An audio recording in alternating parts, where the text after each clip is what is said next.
బిక్కవోలు మండలం కొమరిపాలెంలో పడాల రాము కార్యాలయం వద్ద చాగల్నాడు వెంకట్ నగర్ మరియు పుష్కర్ ఎత్తిపోతల పథకానికి సంబంధించిన అధికారులతో అనపర్తి నియోజకవర్గం శాసనసభ్యులు నల్లమిల్లి రామకృష్ణారెడ్డి సమీక్షా సమావేశమయ్యారు. అనపర్తి శాసనసభ్యులు నల్లమిల్లి రామకృష్ణారెడ్డి పాత్రికేయ సమావేశంలో మాట్లాడుతూ ముఖ్యంగా రంగంపేట మండలంలో ప్రతి ఎకరాకు నీరు అందివ్వడం మా ప్రభుత్వ లక్ష్యమని, దానికి 2014 నుండి 2019 వరకు చాలా కృషి చేశామని, 2019 నుండి 2024 వరకు అంతకుముందు చేసిన పని ఎందుకు పనికి రాకుండా పోయిందని వాపోయారు. ఇప్పుడు మళ్ళీ మొదటికి వచ్చిందని, చాగల్నాడు ఆయకట్టు ద్వారా 35,000 ఎకరాలు అని 23,000 ఎకరాలకు నీరు అందివ్వాల్సింది అని, కానీ 2,800 ఎకరాలకు మాత్రమే నీరు అందించే పరిస్థితి ఉందని, అదేవిధంగా వెంకట్ నగర్ నుంచి 6,360 ఎకరాలకు నీరు అందించడం, పుష్కర్ నుంచి 2,800 ఎకరాలకు నీరు అందించడం జరుగుతుందని ఎమ్మెల్యే రామకృష్ణారెడ్డి తెలియజేశారు. ఈ సమావేశంలో కొమరిపాలెం గ్రామ ఎన్డీఏ నాయకులు తదితరులు పాల్గొన్నారు. మొట్టమొదటిగా మా ప్రథమ ప్రాధాన్యం ఇవాళ ఈ సీజన్లో, ఖరీఫ్ సీజన్లో ఏదో ఒక విధంగా ఇవ్వగలిగినంత నీరు సక్రమంగా ఇవ్వాలి. దానికోసం కాలువలు డీసిల్టింగ్ చేయాలి, ఫీడ్ రిమూవల్ చేయాలి, అక్కడ పంపు మెయింటెనెన్స్ చేయాలి. దానికోసం కనీసం 25 లక్షల నుంచి 50 లక్షలు మినిమం కావాల్సి వస్తూ ఉంది. దాన్ని ఏదో ఒక విధంగా సమకూర్చి 2 రోజుల్లో వారికి అందించి, వారి ద్వారా మొట్టమొదటిగా ఇవాళ నేను ఇరిగేషన్ అధికారులు కూడా హామీ ఇచ్చింది, నిరంతరం ఈ పంట అయ్యే వరకు రంగంపేట మండలంలో నేను క్షేత్రస్థాయిలో ఉంటాను. మీరు కూడా క్షేత్రస్థాయిలో ఉండండి. మీకు ఎక్కడ ఏ సపోర్ట్ అవసరం అయితే ప్రభుత్వం తరఫు నుంచి అంత సపోర్టు నేను ఇస్తాను. మీరు రైతులకు సహకారం అందించండి. పెద్ద ఎత్తున ఒక ఉద్యమంలాగా చేసి రైతులకు నీరు అందించాలి. నెక్స్ట్ సీజన్కి ఇవాళ మరలా చాగల్నాడుని డీఫంక్ట్ అయిన దాన్ని మరలా రిపేర్ చేయాలంటే 9 కోట్ల రూపాయలు అవసరం అవుతుంది.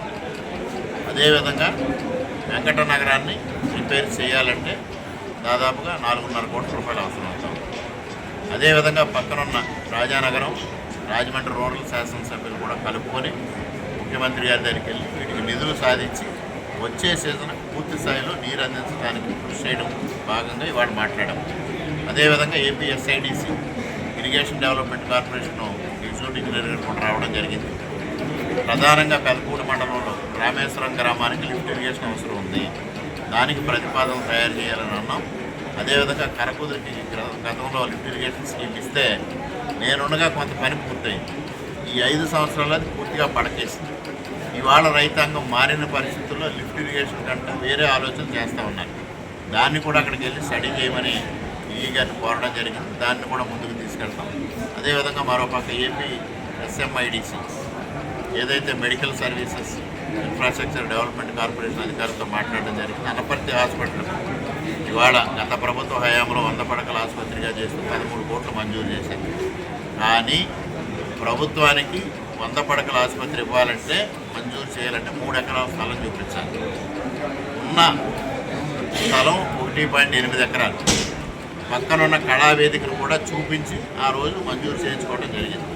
నేను పంచాయతీ అధికారులు కానీ, అదేవిధంగా మాజీ ఎమ్మెల్యే గారిని కానీ, అనపర్తి గ్రామ పెద్దలను కానీ కోరేది ఆ 1.2 ఎకరాల స్థలం మాకు చూపించి ప్రభుత్వానికి హ్యాండ్ఓవర్ చేసేస్తే తక్షణమే అవి కూడా మొదలు పెడతాం. ఇప్పుడే అధికారులతో నేను మాట్లాడా.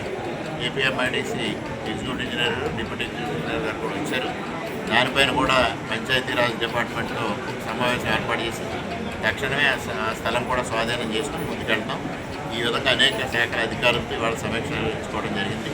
ప్రజలకు సుపరిపాలన అందించాలి, ప్రజలకు అభివృద్ధి అందించాలి, ఒక పక్క సంక్షేమం అందించాలి. రేపు 1వ తారీఖున అందరికీ 7,000 రూపాయలు పెన్షన్ అందించడం జరుగుతుంది. ఏదైతే చంద్రబాబు నాయుడు గారు ఇచ్చిన హామీ మేరకు ఏప్రిల్ నెల నుంచి 1,000 రూపాయల పెంపుదలతో 3,000 ప్లస్ పెంచిన 4,000 అందివ్వడం జరుగుతుంది.